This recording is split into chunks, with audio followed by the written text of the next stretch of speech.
so when you are ready.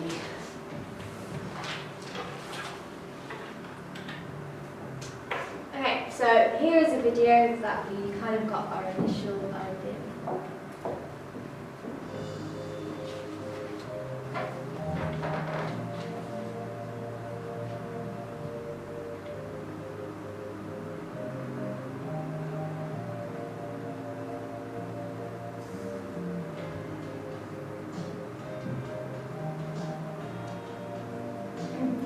This is the work of Ruth Oosterman, who uses her 2-year-old daughter's doodles to create artwork from them. And we came across this and thought it was a really intriguing idea, so we built our idea around this.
That's a couple of other examples of the work she has done.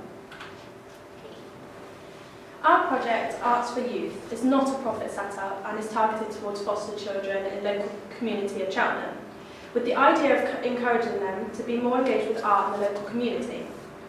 Providing them with a creative outlet through the means of artwork, which they will work on with the local artists. Not only does this provide an opportunity for them that they will most likely not receive anywhere else, but it allows them to meet and work with new people, provoking communication and engagement. We aim to build on their pre-existing skills and enhance their confidence in themselves by holding a fun event in a controlled environment, which will allow them to express themselves freely without judgment or pressure. The event will take place in the Wilson Gallery in Cheltenham, who we will work in partnership with to produce this event. It will run across one day and be divided into 2 main sections with a lunch break in between. We would offer the event to 20 foster children between the ages of 7 till 12 and invite 10 local artists to also participate. The children will then be divided up and assigned evenly to the artists. The first group of children would then work with the artist to start a piece of artwork which the artist will then finish off. The other group of children would then be working on a mural together, painting whatever they choose. After a lunch break, the 2 groups will then swap over. After the event is over, we plan to display all the artwork in the Wilson Gallery for a period of a week or so, which will create coverage for our event and encourage children to feel proud of what they have achieved.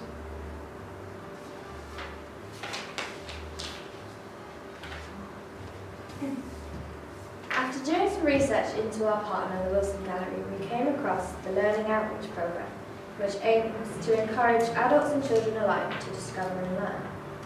They achieve this through various workshops available for all, workshops targeted specifically at schools, various events they hold throughout the year, family-orientated drop-in sessions, and a museum takeaway service where schools, care homes and other organisations are able to borrow boxes of items from the Wilson's collection designed around a specific topic. This is to encourage more people to become involved in art. Their workshops cover a variety of art and history topics and are frequently offered to children and occasionally are free for those children where some are paid. As part of their programme, they also go in partnership with outside organisations in order to put on events, where the gallery themselves will supply any supplies needed for that event, as well as a venue for it to take place. One project they were involved in was Your Future, which was part of Create Gloucestershire. This project was aimed at children and parents who had experienced or were living with domestic violence, to offer them an arts intervention such as workshop that would increase their confidence and pride and form relationships with other people to reduce the feelings of isolation. Due to the success of this project, it is now running for a second year in a row.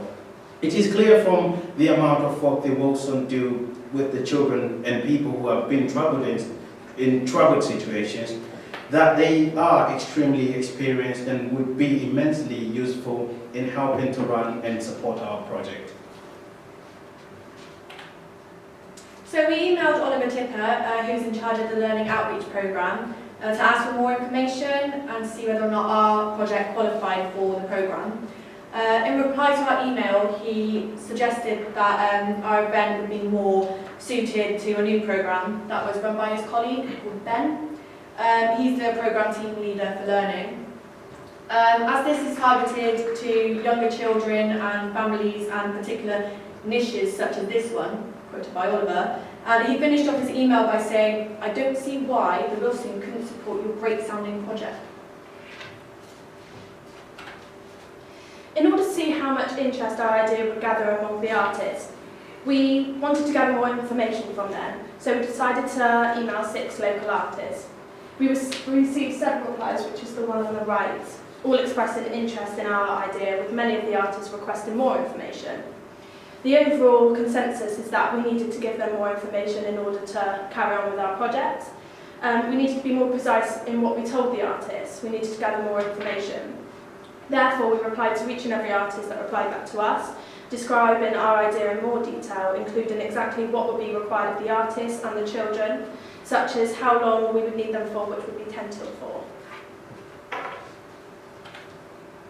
So, looking at the market, at first we carried out research into children in the foster care system, and we found that in the year ending March 2015, a total of 69,540 children were looked after by local authorities in England, which is a rate of 60 per 10,000 children under 18 years. Within the same year, it was reported that the main reason why social services made contact with these children was because of abuse or neglect, which was in 61% of cases. Children aged between 10 and 15 years represent the majority of children in care, which is 38%. All these statistics made it even more clear to us as a group how much these children needed to be given new opportunities in their lives, which is one of our main aims, which was a major factor in deciding what types of children our event would be aimed at. We then carried out further research, which concerned events targeted towards foster children, and we discovered there were a limited number of activities aimed towards this particular target audience. Our main competitors would be Hester's Way Kids Club and Brockworth Junior Club, which are both kids clubs aimed at young people between the ages of 0 to 13. Both of these competitors receive funding from Gloucester County Council as part of the Active Communities Policy, which is intended to promote the well-being of children and young people through community activities.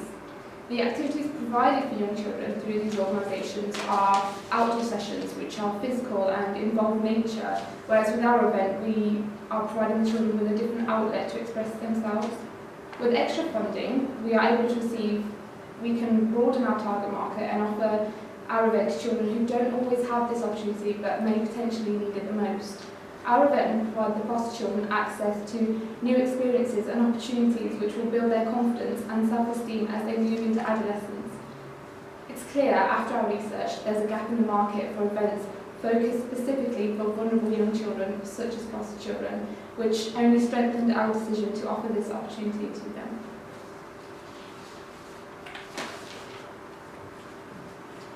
An art study into arts education and positive youth development found that with each year of the study there was a 20% reduction in the likelihood of children who engaged in study being suspended from school.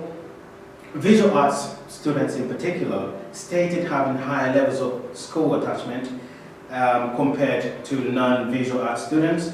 Art students were found to also be significantly more optimistic about attending a form of higher education in the future.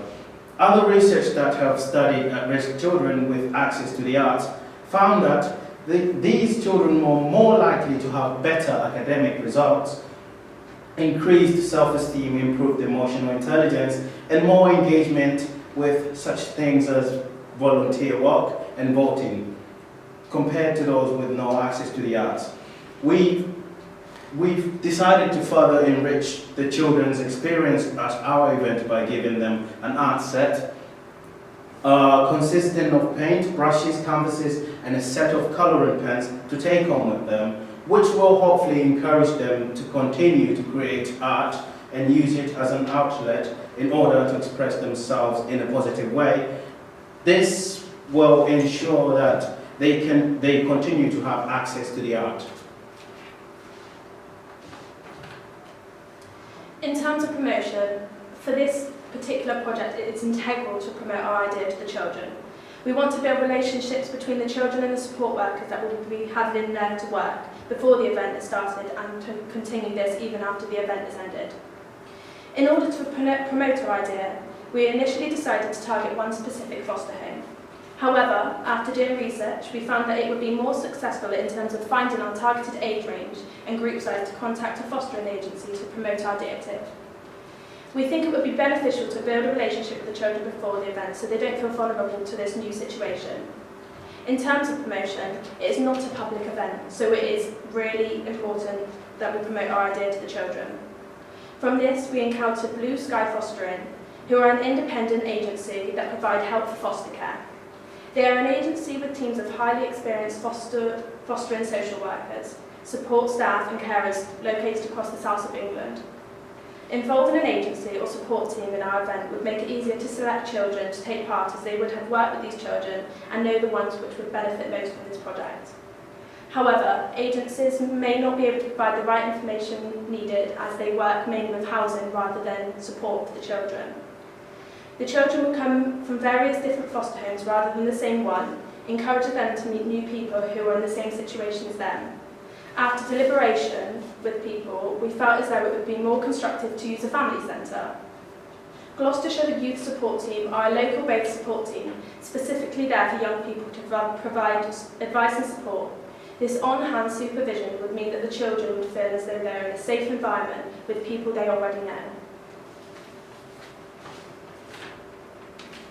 When applying to receive funding, we needed to ask ourselves whether or not we've made it clear on what our appeal is and obviously who it's for. Once we decided our aims and objectives, we were able to present a clear idea of the event we wish to hypothetically do to potential funders. The Arts Council is in charge of many funding opportunities in England, with a variety of different schemes designed to target specific areas and provide funding for those areas, for example, the arts. Receiving funding from trusts and foundations is extremely competitive, and therefore we needed a strong application to ensure success is being granted for the funds needed of the event. By emailing companies that provide funding, such as the Arts Council, we were able to garner an understanding of what was required of us, and in terms of information, we needed to include the application for funding.